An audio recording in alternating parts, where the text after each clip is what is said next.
श्रीलक्ष्मी श्रीमहालक्ष्मी क्षीरसागरकन्यका उत्तिष्ठ हरिसम्प्रीते भक्तानां भाग्यदायिनी।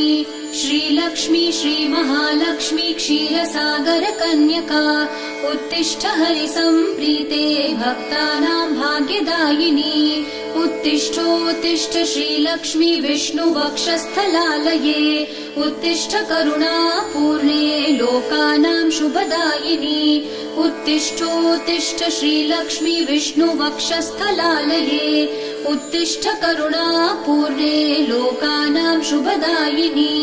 श्रीपद्ममध्यवसिते वरपद्मनेत्रे श्रीपद्महस्तचिरपूजित पद्मपादे श्रीपद्मजातजननी शुभपद्मवक्त्रे श्रीलक्ष्मी भक्तवरदे तव सुप्रभातम्।